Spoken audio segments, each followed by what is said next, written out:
Hi guys, my name is Luke and today I'm going to be showing you how to make your snares and claps sound better. Now before I start this video, I just want to say thank you so much for the support on my first video about 808s. It really got a lot more views and a lot more likes than I thought it would for my first video. So thank you so much for your support, and if you've subscribed to the channel I really appreciate it. And secondly, I posted my video both on the EDM and trap production subreddits, and it got a great response there, so thank you to anybody who came across them there. And I saw a comment from a user called Maggotstorm that suggested that I would list the times of the tips down in the description of the video, so you could just skip to the tips that you know, and the tips that you don't know, you could just navigate around the video if you just want to skip all the stuff you know already. So what I'll do is leave the times in the description for you to just use if you want. So here I have a beat without snares or claps or any of the effects in to build upon, so I'll just let you hear that.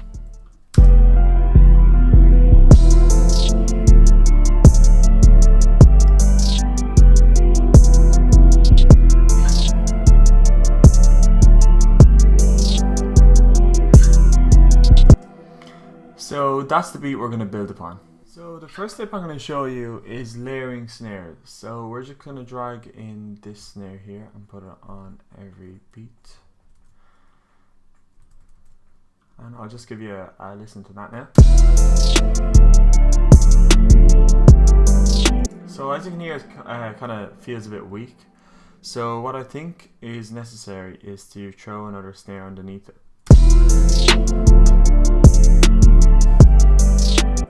So there's a lot of difference there. So just let you hear it now together. So that adds a bit of a punch to it, but I think I'm just going to turn this second snare down.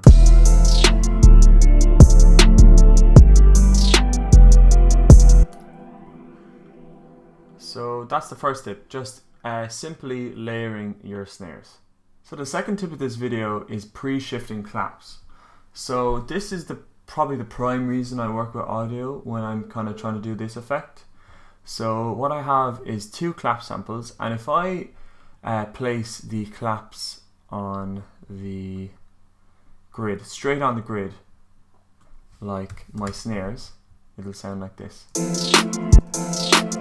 And I find that a snare can work like this, but I don't think a clap can, because if you look at the audio, you can see there's small transients like here, here, and here, and then here, and here, here. So there's about 4 transients here, 3.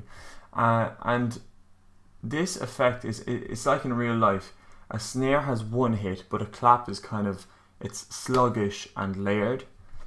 So what I tend to do is get the last transient in the clap. This is why the grid's turned off, and just drag it backwards. Drag it backwards in the grid, and then here's the last transient, and just drag it backwards. So you can see this audio is playing slightly before the snare. So it gives it, what I'll do again is copy and paste this across, and I'll mute this, and you can hear the effect.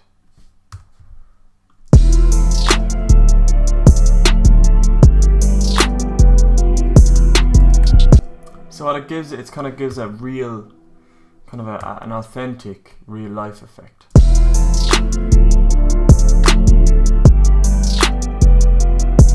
And what you even could do is take away the second clap.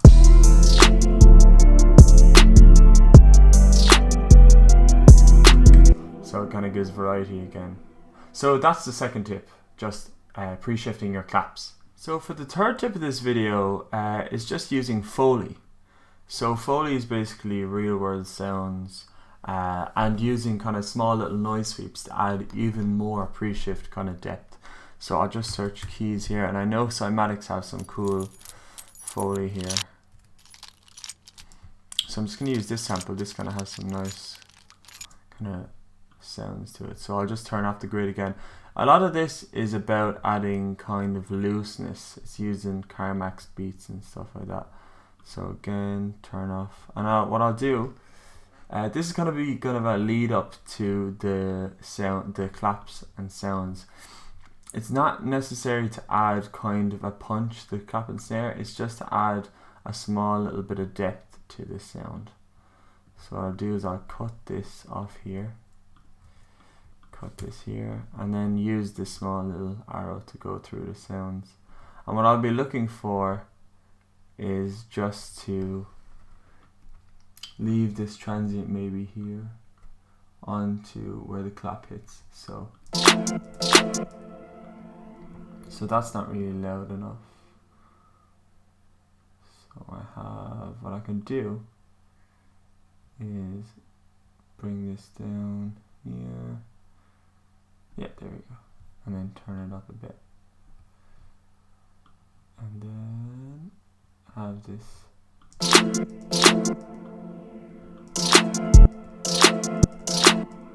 And then it's just all about adjusting the sounds really. There's a small bit of, there we go, back, there we go. And then this can be adjusted to your liking. So again, just adding small little sounds to add some depth to your claps. So I'll just let you hear that there with it, with and without.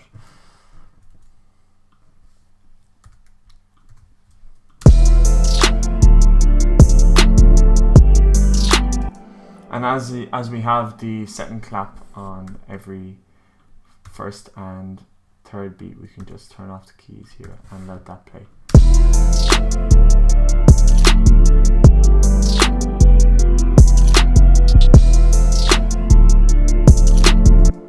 So again, just adding more depth to your beat. And then Kashmir has a pre-shift claps. So this is the same idea, but they're all kind of used for EDM. But I found what you can do, if you can hear, there's some nice sweeps at the start, some short, nice little sweeps. That sounds kind of nice. So what we'll do is we'll drag this in. And I know for a fact this is 128 BPM because he is really catering for the Spinning Records EDM kind of. But what we can do, you can see this transient hits here. Just drag this back.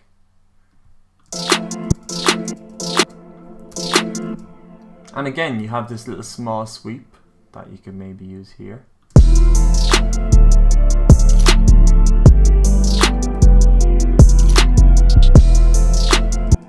And then it's all about kind of variety, so I'm just going to take this down by 10 decibels. So there's something there.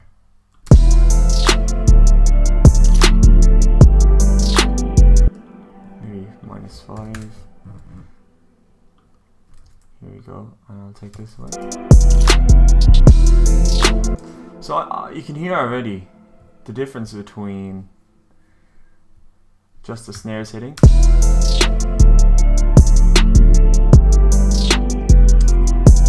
and all these elements that come before the snares. It adds so much more depth to the beat. So that's tip 3, just using small Foley sounds and noise sweeps.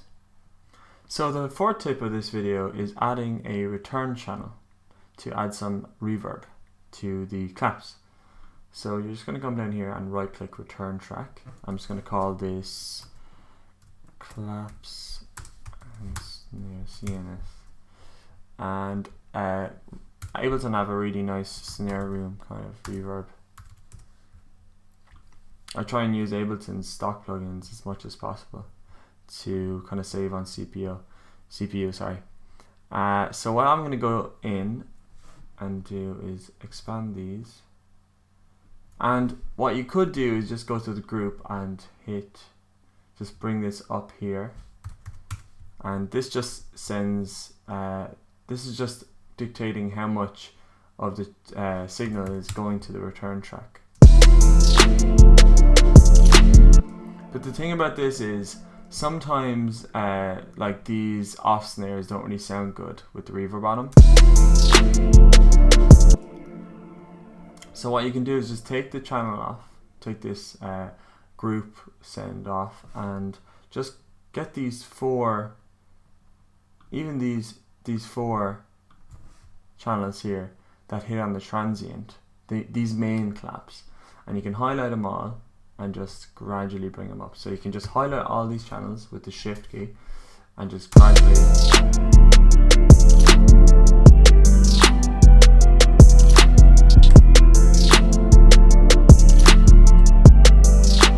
so you can solo the channel here. I'll just recolor it.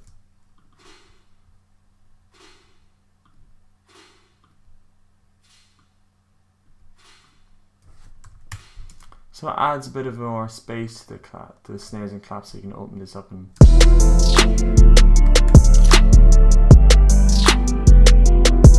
now this is probably hard to hear when you're using speakers, but it really does shine on headphones. So that's just simply adding a bit of a return reverb to your snares and claps. So the fifth and final tip of this video is simply just about panning your claps and snares and all the additional Foley we have, and even the off snares. So what I'm going to do is just take these two snares and solo them and play it.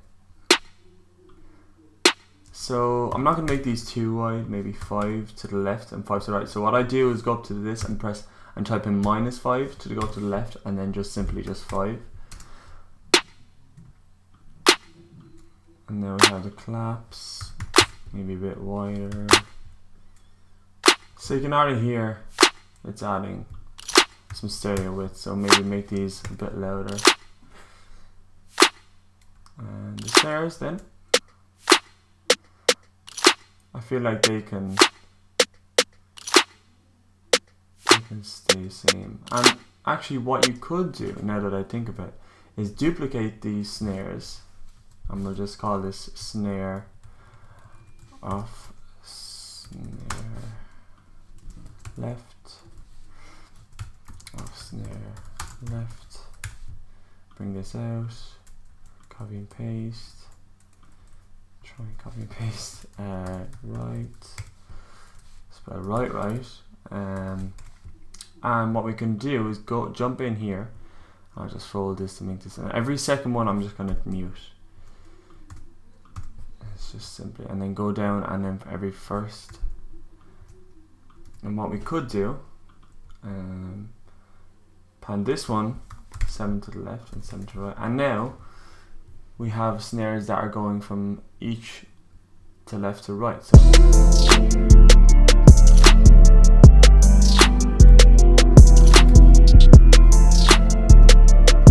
just a bit of variety. So just that, this adds just a bit of stereo width to your claps and your snares. So that's it for this video, guys. I hope those 5 tips will help you in your productions to get your claps and your snares sounding a bit more interesting and full. Thank you so much for your support again. Like I said at the start of the video, all the likes and the comments are really helping me out. And if you're liking the content so far, I'd really appreciate it if you subscribe to the channel. What I'm trying to do for myself is, over the summer, I'm going to try and upload every Friday, possibly twice in a week. I don't know if I'll have the time for that, but we'll see. And if you don't already, I have a separate beat channel. I currently have 2 beats up there, and a Lil Uzi type and a Rich the Kid, and they go up every Monday or Tuesday. Roughly, you know, at the start of the week I upload a beat on my SoundCloud, my YouTube and my beat website. That's it for this video anyway. If you have any suggestions, leave them in the comments for further videos. Someone already commented saying that they'd like to see me make a beat from scratch. That will be coming up soon. I'm just going to do one more tip video, I think, based on hi-hats, so that'll be coming next Friday again. And after that, what I'll do is put together a video of me producing a beat live. I don't know if it'll just be off my head, or will it just be based on a Lil Uzi type beat, a Travis Scott beat, I don't know what it's going to be so far, but it'll definitely be coming in the future. Thanks again for watching. I'll see you in the next one. Thank you.